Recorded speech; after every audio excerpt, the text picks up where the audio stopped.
To start, I have to say that if you think the story of a Rafugar starts and finishes with the Rafugar you see sitting outside a dry cleaner's shop, this is not the case.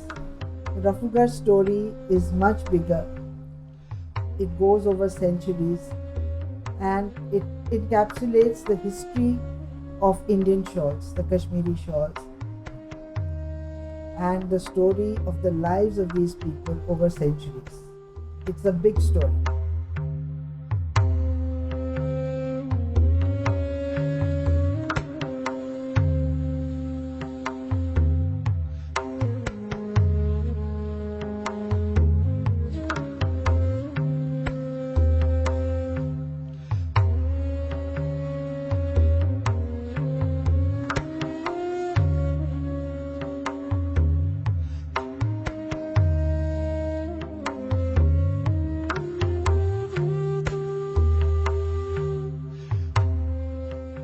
ये पूरी जमवार का ये आलम होता दिख रहा आपको।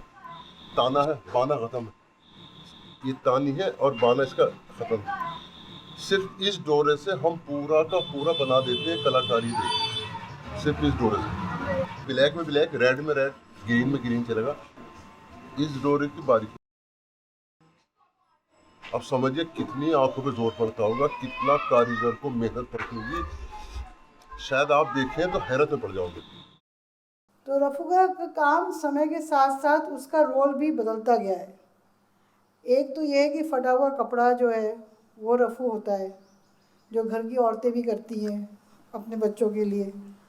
एक वो चीज़ें जो बहुत वैल्यूएबल थी, और valuable not in terms of उसकी प्राइस से, पर इमोशन से भी वैल्यू होती है कि ये किसी का दिया हुआ है, दादी का दिया हुआ है, नानी का दिया हुआ है, या फैमिली में कई जनरेशनों से आया हुआ है, उसको संभाल कर रखने की ज़रूरत पड़ती है। तो वो इमोशनल कहिए या एक चीज़ जो डिस्कार्डेड है या जिसको हम फेंक सकते हैं, उसको फिर भी संजो कर रखा जा सकता है जब तक हम उसको रफू बनाते रहें। The start of Rafugari is with the Afghan period. So in around I think 1747 or so, Ahmad Shah Abdali's, these Rohillas came from Afghanistan and they took over Kashmir.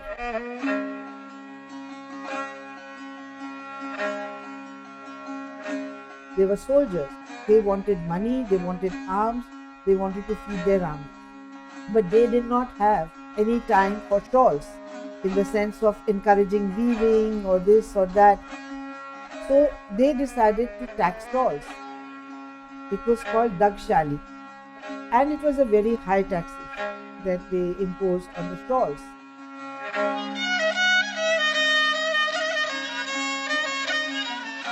हमारा एक एरिया है वहाँ, उसको बोलते हैं जेडीवाला। वो शहर के बीच में, हवल के नज़दीक है। तो उस साइड में असली ये रफूगरी है, और उधर भी वो कढ़ाई मानी जाती है वहाँ की। वहाँ से फिर बाकी ने सीखा है। उस पर कई तरह के काम है कढ़ाई में। कोई एक्सी का काम है, कोई सोजनी काम है, कोई पेपर माशी काम है, कहीं काम है। वो उस काम में बड़े एक्सपर्ट है। वहाँ से फिर फैला गया ये काम। So Rafugari started around the time the Afghans came, because shawls were being made in parts because they were taxing it. So they were trying to hide the shawl pieces. They would take it off the loom when the border was made. They didn't want anybody to see they're making a full big shawl. So one person would weave one side of the border, one border, another weaver would weave. So you find differences also.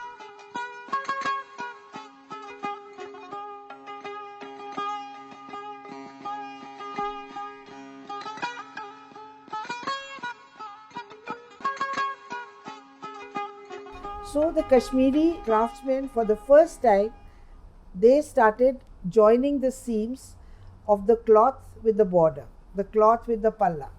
And they tried to do it in such a fine way by picking up the threads of the shawl and the thing and kind of weaving them together with the needle. That means you are not supposed to make out that actually it has been joined. एक तरफ तो ये बहुत precious चीज़ें हैं जो Mughal period की हैं, दूसरी तरफ आप देखिए कि अगर एक रिक्शे वाले की भी पैंट फट जाती है वो उसके लिए वैल्यूएबल है, तो वो अभी भी रफूगर के पास जाता है और अपनी पैंट को रफ़ू कराता है, और उसको भी रफ़ू करने वाला रफूगर जो है उसके चार्ज उस पैंट के हिसाब से लेता है। और जो कोटली चीज़ें हैं जैसे बादशाहों के ज़माने की है और जो पैसे वालों के पास है उसके जो मेहनताना है वो उस हिसाब से लेता है, तो वो 5 रुपये में भी रफ़ू कर सकता है वो चीज़ को, और वो 5,000 रुपये में भी उस चीज़ को रफ़ू कर सकता है, डिपेंड करता है कपड़ा क्या है। और पर वैल्यू की जहाँ तक हिसाब है तो वो रिक्शे वाले की पैंट भी उतनी वैल्यूएबल है जो उसको पहननी है जितनी वो राजा की शौक। 50 में कभी भी नहीं लगा। नहीं 50 तो तुमने ऐसे बताया, मैंने आपको पैसे थोड़ी ज़्यादा बताए। बताओ, सुन तो लो, ये तो हमारी फनकारी और कलाकारी है। एक वो बूट पॉलिश वाला 20 रुपये ले लिया। बताओ तुमने कलाकारी होती है। हाँ ये है, तुम बेफिक्र हो, इसमें पैसे की कोई परवाह नहीं, बढ़िया हो जाएगा तुम्हारा। सोच समझ के थोड़ा वो ले लियो। अरे मैंने खुद ही कम बताया आपको। चलो 10 रुपये कम दे दो, जरा रख दिया। चलो कल ले जाओ। हाँ कल ले जाओ।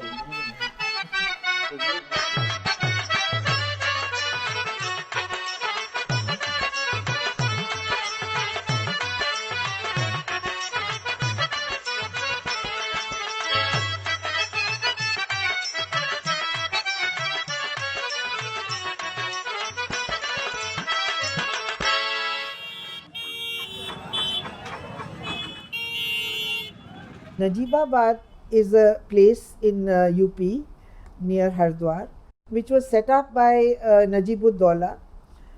His name was Najib Khan. He was an army man and he probably came before the Afghans took over. He had come to India and he settled Najibabad. He had got this large tract of land where he built a fort, and he also fought battles for the Mughal rulers. And whenever they were required to fight a battle, he would go with them and fight a battle. And over a period of time, they married and they settled down, and that life was of agriculture and other things.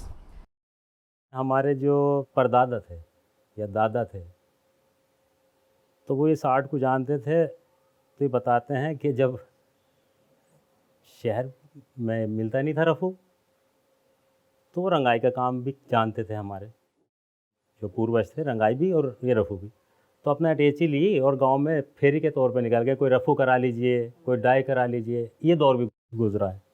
So at some point these Najibabadis came in contact with the Kashmiris because Afghans were also ruling Kashmir, so there was some kind of a connection. So they started asking the Najibabadis that you come and help us when they go for sale and so on and so forth. So these helpers, when they were free, when they had free time, they started picking up Rafugari from these Kashmiri masters. Two things: the new shawls that were being made in pieces, they have to join. Old shawls started coming out. Old shawls in bad condition. Kashmiris were not interested in touching because their craft of Rafugari was much more expensive. So these people provided, you can say, cheap labor for Rafugari for the Kashmiris. And the Kashmiris never wanted anybody to know that they are the ones who are doing the work. सिर्फ ये समझ लीजिए कि नजाबाद के कारीगर हैं जिसकी वजह से ये शाल आज वजूद में है, कायम है। अगर नजाबाद के कारीगर नहीं होते तो जब इनकी रिपेयर ही नहीं हो पाती तो ये तो आप फटा पुराना समझ के आदमी इसको कूड़े पे फेंक देना था, ये इसका वजूद ही कायम नहीं रहता। तो नजाबाद के कारीगरों की वजह से इसका वजूद कायम है, चाहे जितनी फटी कटी हो नजाबाद के लोग उसको दुरुस्त कर देते हैं। और ये बात अब वैसे आम हो चुकी है कि ये रिपेयर हो जाता है। Today if you ask a family, they will say this has been there for centuries in our family. It has only been there from let's say middle of 18th century at the earliest, which is 150 to 200 years. I would say 150 years because it takes about 10 years for a person to pick up proper रफूगरी. जब हमने सीखना शुरू किया था तो उस वक्त बहुत उरूज था, यानी बहुत बड़ा काम था ये, लेकिन वो आहिस्ता आहिस्ता आहिस्ता आहिस्ता ये घटने लगा. लोग मतलब कदर कम होनी शुरू हो गई, कारीगर भी कम हो गए, उस लिहाज से कि थोड़ी उनकी आमदनी भी कम हो गई. तो वो ने क्या करा, फिर एक ऑप्शन उन्होंने ये निकाला कि सारे जो रफूगर थे वो ड्राई क्लीन पकड़ ली उन्होंने. ज़्यादातर दिल्ली गए और दिल्ली में ड्राई क्लीन पे काम करने लगे, पैंट कपड़ों पे, कि भाई कुछ तो करना है, तो कपड़ों पे रफू करना शुरू कर दिया. तो वो जमेवार की शाल से तो हट गए और उसमें लग गए. तो वहाँ पे उनको कमीशन बेस पे काम करते थे. ड्राई क्लीन वाला मान लो उन्होंने काम 100 रुपये में किया कि हम 100 रुपये लेंगे, तो उसमें 40% दुकानदार का होता था, 60% उसका नजीबाद के कारीगर का हो जाता था. तो नजीबाद के कारीगर ये ड्राई क्लीन पे आज भी धामपुर आप जाओगे तो आपको 2-4 ड्राई क्लीन पे मिल जाएंगे. नजीबाद के हैं, बम्बई जाओगे ये. आप कलकत्ता चले जाइए, वहाँ भी बहुत अच्छा रफ़ू का काम होता है.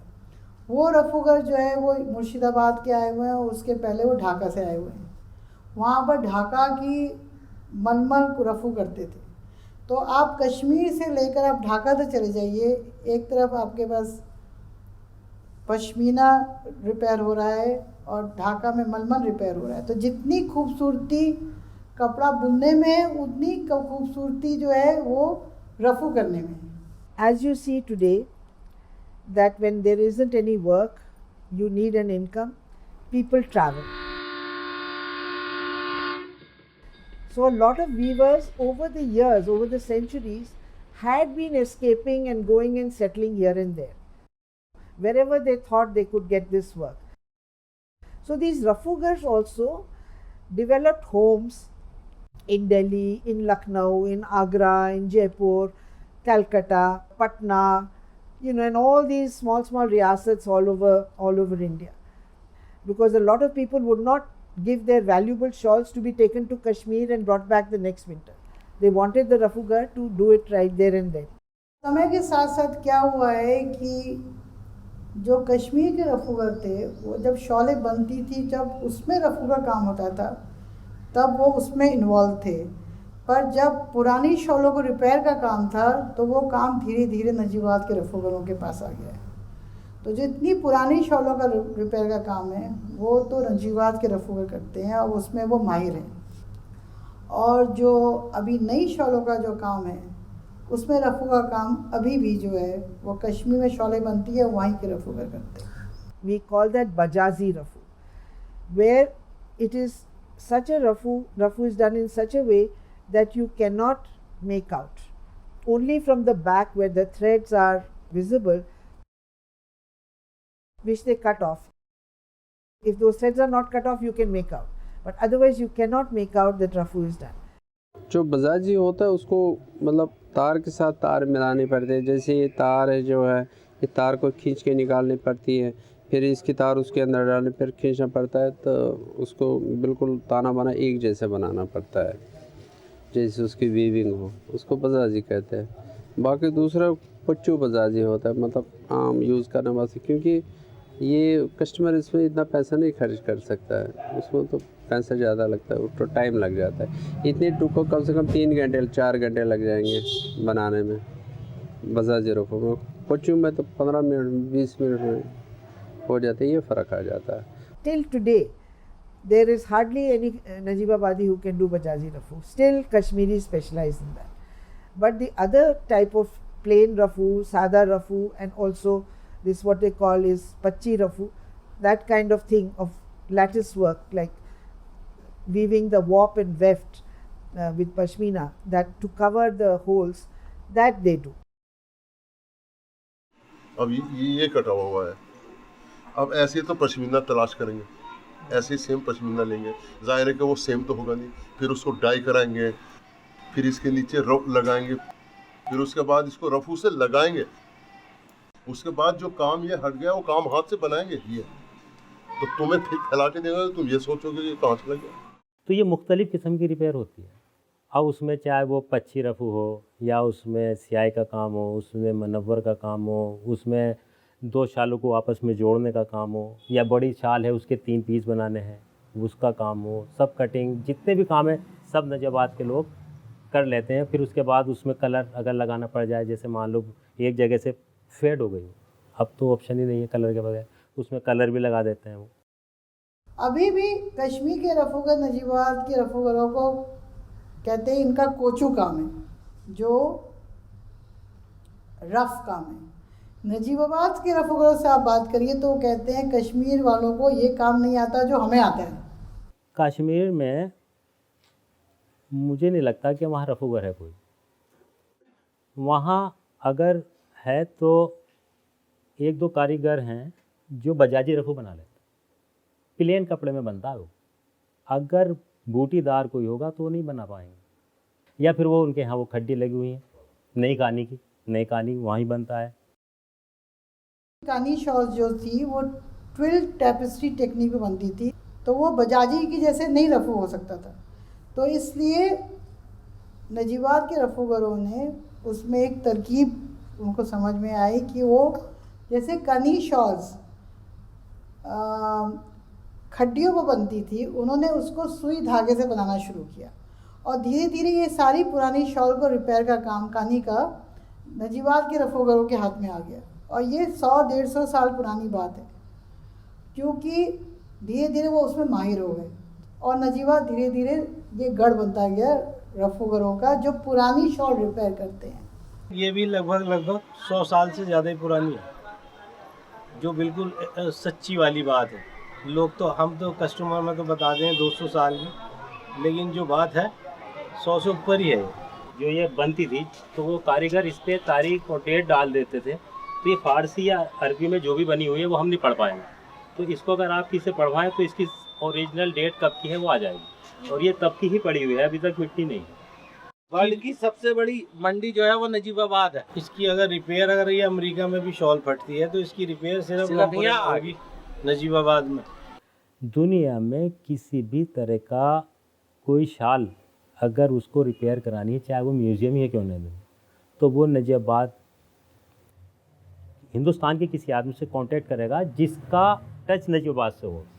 ये बड़ी अजीब सी बात है कि जो चीज़ हमारे अपने देश में है हम उसको वैल्यू नहीं करते। जब हम विदेश में जाते हैं इस कहानी को लेकर, क्योंकि वो वहाँ पर ये सब कला लुप्त हो चुकी है, ये एग्जिस्ट नहीं कर रही है, तो उनको इस चीज़ों के बारे में वैल्यू पता है। चाहे हम ऑस्ट्रेलिया में रफूगरों के साथ गए हैं, चाहे हम स्कॉटलैंड में गए हैं, रफूगरों को वहाँ कलाकारों की इज्जत मिली। ऑस्ट्रेलिया गए थे मेलबोर्न कॉमनवेल्थ, तो वहाँ पे हमने यूरेका फ्लैग था उनका, बहुत ख़राब हो गया था, कंडीशन बहुत ख़राब थी उसकी, उसको हमने पूरा नए तरीके से पूरा सही किया लगभग 25 दिन में। वो तो बहुत खुश हो गए थे, उनके लिए तो एक अजनबी काम था ये। रफू का काम इतना खूबसूरत होना चाहिए कि वो आंखों से ओझल हो जाए। तो जब आंखों से ओझल हो जा रहा है, तो जैसे रफू ओझल हो जा रहा है वैसे रफूगर भी ओझल हैं, वो हमारी नज़र में नहीं है।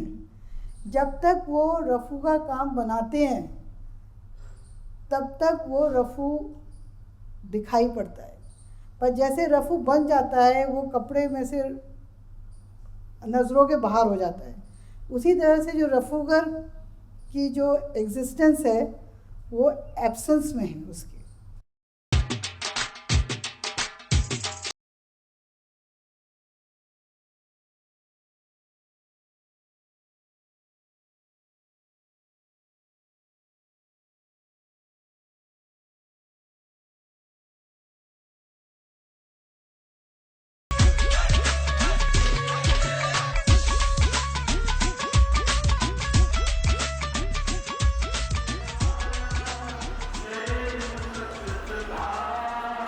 Around 1890, after the Afghan period, Ranjit Singh and his army took over Kashmir and Kashmir became part of Punjab. Ranjit Singh was very fond of shawls. Shawls used to go along with him whenever he went in battle. And the tents would be decorated, the horses would be decorated with shawls. He also encouraged settling down of these shawl makers and weavers and so on and so forth, made shops for them and encouraged the industry. So the Rafugars followed the same pattern, that they were going to Punjab towns and doing this thing.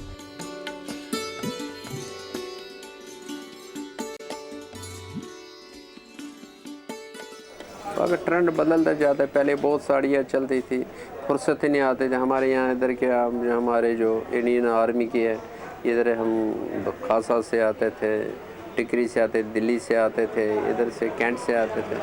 उस ज़माने में हम 5-6 हज़ार रुपये कमाते थे, अच्छे से कमाते, और बहुत अच्छा गुजारा होता था। अगर हम आजकल 8-10 हज़ार भी कमा लेते थे, लेकिन वो पूरा नहीं पड़ता। 10-15 साल पहले वो बात थी, 20 साल पहले वो बात थी। मतलब कमाई भी होती थी, थोड़े शाल बिकते थे, मतलब सूट बिकते थे, कस्टमर आते थे, मांगते थे, पूछते थे। अब वो बात नहीं है, मतलब वो चीज़ नहीं है। इस करके दिल करता है चलो छोड़ दो यार, क्या करें। In the 60s and 70s, people valued their clothes, shawls, any cloth, because they knew the origins and they lived through difficult times, and they realized its worth and what had gone into making it. There was of course a lot of handloom and handicraft. Now times have changed completely. We have gone through a sea change in our perception of the kind of value we place on cloth or on shawls. Anything we purchase, we just use it. If it gets torn, we will not even go to a Rafugar or call a Rafugar. We will just throw it away and buy another one. So it's a culture of throw and waste. अब हमारे बच्चे ने भी ये देखा, वो पढ़ा लिखा बच्चा है, उसने खुद देखा है हमारे डैडी ने क्या हासिल किया इतने सालों में। वो तो मुझे ताने मारा, डैडी आपने इतने सालों में क्या हासिल किया इस काम से, हम क्या करेंगे ये काम करके, इसलिए हमने ये काम नहीं करना। वो पढ़ा लिखा बच्चा है, चलो और काम कर रहे हैं। इस उम्र में आके फिर कुछ मजदूरी तो कर नहीं सकते, या कोई रिक्शा तो चला नहीं सकते, तो करना तो ये था। फिर उतना पैसा नहीं कि दूसरा बिजनेस कर लेते। हमारे फादर ने मुझे इंटर तक पढ़ाया, शायद उनका मन नहीं था कि मैं इस काम में आऊँ। उसको दिख रहा था आने वाला फ्यूचर इसका सही नहीं है। मेरा भाई इंतखाब उसने हाई स्कूल किया, लेकिन चूंकि हम अपना क्वालिफिकेशन नहीं कर सके, तो लिहाजा अब क्या करते, तो चूँकि इंटर के बाद भी अच्छी खासी उम्र हो जाती है, तो हम अपने घर का काम ही में लग गए, ये हमारी मजबूरी बनी। पैसे होते तो शायद कोई बिजनेस और हट जाते हम यहाँ से। But main thing to remember about the Rafugars is that they were always financially under stress. इसमें वो मज़ा नहीं है, क्योंकि इसमें कुछ वो बात नहीं है। मतलब कढ़ाई में अगर सवेरे से शाम तक इंसान बैठेगा तो ज़्यादा से ज़्यादा 200-300 रुपये कमाएगा, ज़्यादा से ज़्यादा अगर सवेरे 8 बजे शाम के 8-9-10 बजे तक बैठे, इसलिए वो दूसरे कामों में लगे हैं। हमारे रफ़ू के काम करने वाले ऐसे थे जो ये रिक्शा चला रहे हैं, जो उन्होंने छोड़ दिया है। मैंने उनसे पूछा, मैंने भी क्यों किया, कि क्या करते हैं, 250 रुपये अच्छे हैं या 800 रुपये अच्छे हैं। हम इस रिक्शा में 800-700 रुपये लेके घर में चले जाते हैं, हम बड़े सुकून से हैं, और वहाँ मालिक की डांट फटकार भी नहीं, अपना काम है। तो बस सब कुछ जो है वो उसकी मजदूरी पर डिपेंड करता है कि इसकी मजदूरी अच्छी होती, या फिर हमें कुछ गवर्नमेंट से कुछ ऐसा होता, हेल्प होती। हमारी क्या प्रॉब्लम होती है कि जब चीज़ लुप्त हो जाती है तो हम रिवाइवल की बात करते हैं। मेरे हिसाब से जो चीज़ अभी ज़िंदा है, हम उसको कैसे आगे कंटिन्यू कर सके, हमको इस डायरेक्शन में काम करना चाहिए। Rafugars will be there if the old shawls are there and people understand their value and have them restored. If there are no shawls, the craft of restoring shawls will also disappear, or they will be reduced to restoring pants and shirts, right?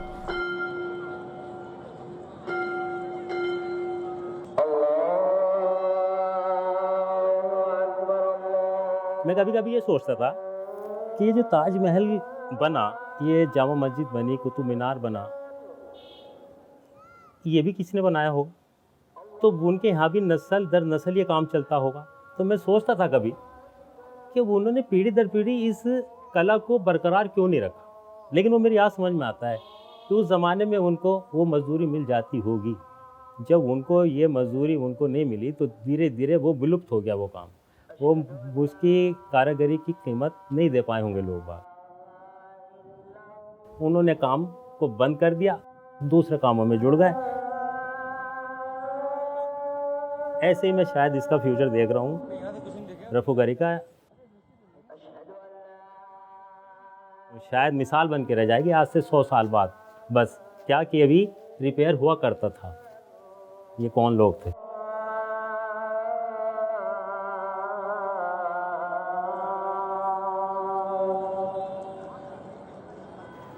फिर आएगा दौर, चलता रहेगा ऐसे।